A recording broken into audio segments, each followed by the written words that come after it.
Welcome to my channel. By the end of this video, I'm going to buy a camera live, well, not live, but on this video. I'm gonna buy a camera because I don't know which one to get, but I'm gonna make up my mind right here and I'm gonna buy it and you guys are gonna watch me. And when it comes, we're gonna open it. We're gonna get a unbiased review and see how it works and if it really is as good as a lot of people are saying. Let's talk about it. It's the Jeff Moreland Camera Show. I'm not a professional videographer. I have another channel. That's pretty much the bulk of where I do camera work at. And actually, I had never touched a professional camera until about a couple of years ago when I started using them for my other YouTube channel. I don't want to call it successful. I've got some pretty nice viewed videos over there, but you know, I don't think too many people know who I am or anything, but I've had some successes. And I decided I can't talk today. I decided to start a camera channel that is low editing and about some of the stuff that I've seen just using cameras every day. So again, I'm not like shooting like race car or sports videos or anything like that. I'm just using it for my YouTube channel and for personal stuff, but I still have a desire to have the best that I can get. When I first started, I decided, you know, I didn't want to try to film on my phone. I wanted to get a camera. I bought a Fujifilm X-T4. I had a buddy who was a photographer back then, and he told me, he said, man, just get a Sony. Just get a Sony and stay away from all that other BS because the Sony is going to work the best. And I didn't listen to him because, you know, the one that I was looking at was a A7 III. And even then, like a couple years ago, it was old. It didn't even have USB-C. And I was like, man, this camera is old. Like I can tell, like I'm a tech guy anyway. That's what my other channel is. And I'm like, this camera's old. I can tell it's old. It doesn't have a lot of the features that I would probably want. So the Fujifilm, I got an X-T4 and it looked great. It couldn't find me if I was standing on the sensor. It was terrible. It was terrible autofocus, man. Great picture, terrible autofocus. That camera would be amazing if it had decent autofocus. It doesn't. So then I finally listened to him. And I went and I sold it and I got a Sony, but I got the wrong Sony. I bought a A6400 and it was okay, but it just didn't really have any life. And it was APC sensor size, which is okay. I mean, films have been shot with Super 35 sensors for a long time, but it just didn't, it wasn't for me. It felt really mechanical and really robotic and none of the pictures looked any better than my phone did. So I bought a lens and tried that and I still didn't get anything that I wanted to see. Then I bought a Lumix S1ii. I was gonna buy an A7 IV. That it was kind of during the end of that chip shortage, really hard to find. But anyway, I was going to buy the A7 IV, but I had just enough money to get the camera and maybe a kit lens, but not a good lens. And I was kind of debating about it and thinking about it and wasn't sure what I wanted to do. You know, I was almost there with the money, but not quite. That's when I saw the Lumix S1ii. And I took a chance on that. And I've loved the camera. It's been a good camera. There are a few things that I wish it had, though. The S1ii, and it's the same things that everybody wishes it had. You know, it would be the perfect camera if it just had 4K 120. I think most people could live with that camera forever. It's too bad that they can't update it, but the sensor they chose to use, I believe it's the same sensor from the A7 III. Matter of fact, from what I've learned about cameras, the sensor just can't do 4K 120. So I've been waiting for the S1 Mark II. And I've thought this whole time that when it came out, that would be the camera for me. I've thought about this Sony the FX3. I've looked at it, but it's kind of the same problem I had with the A7 III back then. It's just old. I mean, that camera is old. It's been around for a while, but then there's a part of me that says, but it still gets good footage. I still like the footage out of the FX3, and I think I like it better than out of the Lumix. What I don't like about Sony cameras is there's no in-camera LUTs, you know, there's no ProRes, there's no 6K, even though the sensor is capable of doing it, they don't enable it for some reason. There's no open gate, just all the things that Lumix does, that doesn't do. The Lumix S2 camera that just came out, I want to get it, but I've seen a couple of reviews on it that really just kind of, I'm not so sure about it. Gerald Undone did one, and I really liked it. And then he said, the only time you don't get a stellar result is in 4K 120, which drops to 10.4 and has some color channel issues in the highlights. But as I mentioned earlier, you might want to just commit to APS-C for the 4K 120 because then you'll get 11.2 stops and fewer color issues. 4K 120 is really the only thing this camera doesn't nail. Up to 60 frames per second, it's probably the best hybrid camera I've ever tested. So if you go into it thinking of the 4K 120 as more of a bonus, I think you'll be quite happy. ooh, I don't want that. I don't want that. That's one of the main reasons I'm getting it. If I'm not going to be able to do 4K 120 and it looked good, then I might as well stick with what I got and keep my money, right? Because I'm wanting to get into product photography and do a slow motion stuff and other stuff. I want to pick up some other stuff to kind of make it where I can supplement what I'm not making from my other YouTube channel. Because YouTube views are hit or miss. There's no guarantee. There's no guarantee. It's really hard to run a business as a fairly new YouTuber because it's almost like a slot machine. You put a video out there and maybe it does well, maybe it doesn't. There's no way to know, and that's no way to run a business, right? So you've got to have something on the other end supplementing it. I'd like to pick up some photography jobs, so I want to get a professional camera. I've also seen some reviews where people said it wasn't a professional camera. It was a low-end camera, even though to me it looks like it does everything you'd want it to do. But there is something about the image that I'm not quite so sure about, and it's going to be hard to know until I get it. I think I lucked out with the S5 IIX. I think most people that got it feel like it's a great camera. It just doesn't do that 4K 120, and there's a few other things I'd like to see. RAW, let's see internal ProRes RAW in it. And I'd like to see higher frame rates in OpenGate. That would be nice as well. I'd also like to see it be able to be a webcam without having to do anything crazy to it, just be able to plug it in. That was one thing I liked about my Fuji. I could just plug it right into the computer and it became a webcam. It couldn't find me because the autofocus was terrible, but it could do it. And man, I feel like, the song on Camera Conspiracies where I guess that's Casey singing it, where it's like, all I want is a perfect camera. Like, that's what I feel like. It's like every camera that I'm looking at is nerfed some kind of way. Like it's like they purposely left out what would make it a perfect camera. We just had 2 cameras come out. I think I know I did. I covered, I think I covered it. I did a video on it, the Nikon. I didn't get a lot of views, but it was about like my first video on this channel. So I got like 300 views or something like that, which is actually more than I expected. But the Nikon ZR, and it looks like a good camera, but then I heard people talking about the non-raw footage doesn't look that good in it. And it does have some compromises, just the SD card. It's a mini SD card, micro HDMI. I hate micro HDMIs, man. They suck. There's a reason why they're not on pro cameras, because they're not any good. So I got myself right around $5,000 that I can spend.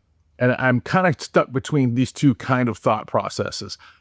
I'm stuck between, I can buy one of the tried and true cameras like a FX3 or some kind of Canon cinema camera.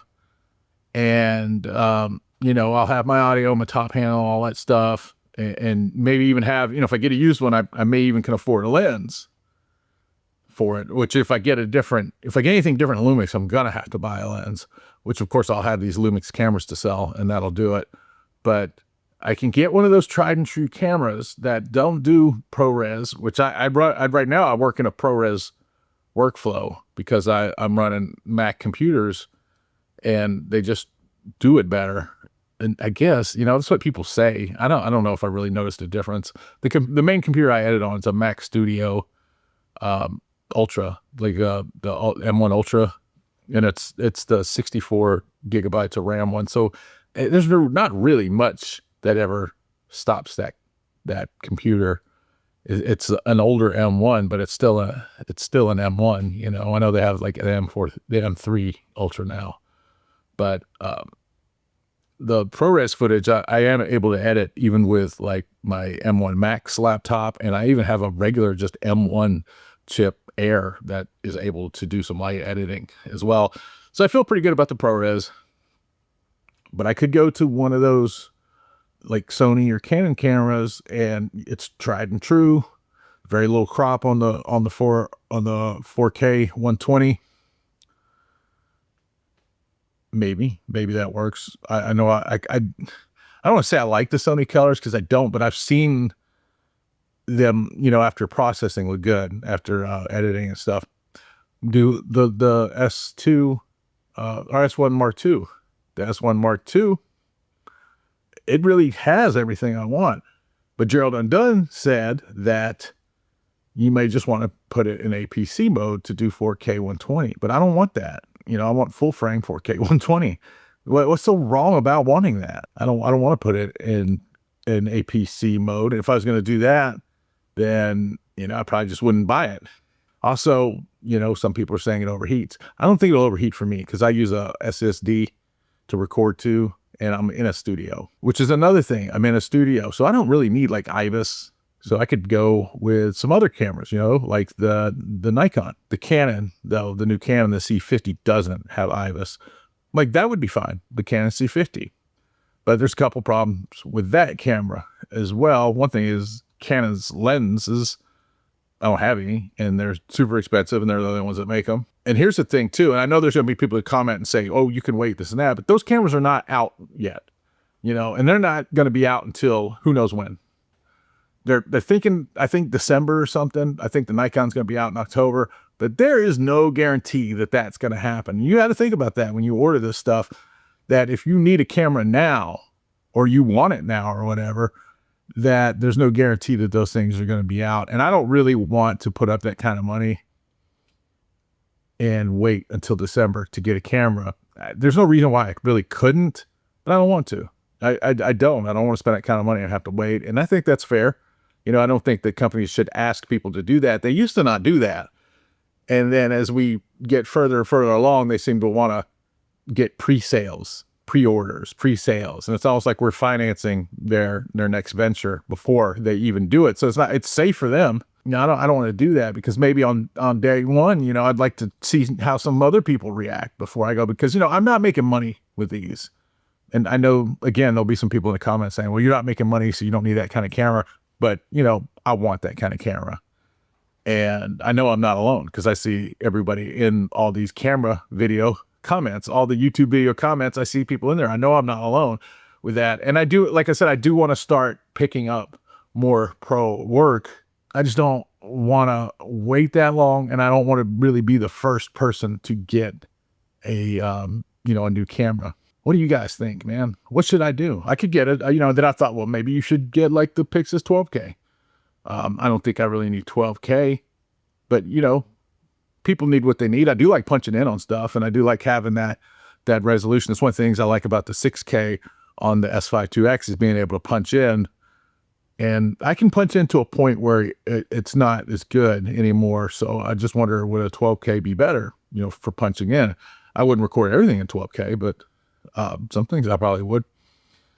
I don't need IBIS, but then there's also the fact if I start doing more pro work, what if I start doing weddings or product photography or real estate photography? Then I may need some of those options I don't know that I need. So I kind of like to get a well-rounded camera. And I keep coming back to the Lumix, but there's just something about the image that I'm not so sure about. I've heard different things, and that's what makes these YouTube reviews so hard, because you got guys out there being shills. They're just selling a camera or trying to protect their relationship with the camera company. Then there's people who are just saying what everybody else says. You know, some people just say Sony, so you know, there's Sony fanboys that will say it too. I don't believe that Sonys are the only good cameras out there, but I do believe that you won't go wrong getting one. But I also believe that they're way behind on technology. I think that they had some good technology a few years ago, and that was probably the limit of what they could get. And now, you know, I don't see them coming out with anything. I may be wrong. They may come out tomorrow with the FX2. Well, I guess they already came out with FX2, FX3 Mark II. They just pushed some updates to it. It doesn't look like that's what's going to happen. And I'm not really sure where they would go from there. 4K 120 with no crop, open gate. They don't want to mess up their sales for their bigger cameras like the FX6 and the Murano. Why is there no perfect camera? Why is there no perfect mirrorless camera out there? I remember when cell phones were like this, where you could get one and it would have like a back camera, but it wouldn't have a front facing camera, or it would have a SD slot, but it wouldn't have this, or it would have a removable battery, but you never could get one with everything. Of course, SD slots and removable batteries aren't really a thing on phones anymore, but they used to be. And it was nice when you could get one that had everything. And I just don't know why I can't get a camera that makes me happy. Of course, cameras are expensive, man, around the board. Professional cameras are expensive, no doubt. And you've got to pay to play with cameras. But something that a lot of people don't talk about on these YouTube videos is how fucking expensive cameras are. I mean, they're expensive, right? If you're a regular guy who's using them like I am for YouTube videos and for other stuff and trying to get involved in professional photography, cameras and lenses are expensive, which brings me back to the point, I can get a used like A7S3 and buy a nice, like a G Master or something, probably used one too, $600-700 and be done and have a good tried and true camera rig. Or I can go in these newer cameras, and get a cheaper Chinese lens or something like that. Like for the Lumix, I think 7 Artisans just came out with a 24mm. 24mm is a good focal length for me. That's what I was looking for. The Lumix one is a little more expensive than I really want to pay. So 7 Artisans, I've seen the reviews. It looks pretty good. Thinking about getting that one. But they send out a lot of free lenses. Are those YouTubers telling the truth, or are they just, are they shilling for 7 Artisans because they get free lenses? I've done some reviews for companies before and gotten free stuff, and I've been in that position where you have to try your best to tell what you can tell, but you also have to protect your relationship with that company. And it's not a comfortable feeling for some people, especially if you don't have a huge following. Because, like somebody like Gerald and Dunn, they probably can just say whatever they want to do. Maybe, some of these guys who have millions of followers or millions of subscribers. But for a lot of the guys who are 20 to 50,000, they probably want to protect that relationship pretty good. And I could see them not wanting to just call out a camera company. What I'm going to do is I'm going to make a decision today. I'm going to order something today, and I'm really leaning towards the S2. Why do I keep saying the S2? The S1 Mark II. I'm really leaning towards that. And if I get that, then we're going to open it together. We're going to use it together. And I'm going to show you really some non-sponsored, non-shill results on that camera so we can really figure out what it's about. Now, if I get it from Amazon, I'm not taking that big of a risk. I can always send it back and get a Sony. So that may be what I do. In fact, you know what? Let's just do it. Let's just do it. Let's just do it. We're going to do this. We're just going to Amazon. Let's just order it. There's not a lot of risk, right? There's not a lot of risk because I can send it back. I'm getting some kind of camera. And I really like dealing with Amazon for the reason of that you can send it back if it's not what you want. So let's just go to Amazon. You'd see I was already looking at it. We won't get the lens yet, but let's go ahead and get the camera. Look at that. We've got to use one, but it's only like $90 less, and I don't care. That's not. And it'll come tomorrow. So tomorrow there'll be another video when this gets here. Let's do that. Just buy it now. Ooh, this is hard. It's hard, man. I don't want to do it. Oh, buy now. Oh, $3,500 with tax. I forgot about tax. Oh. $3,500. Fuck me. Look at that. Look, here it goes. Here it goes.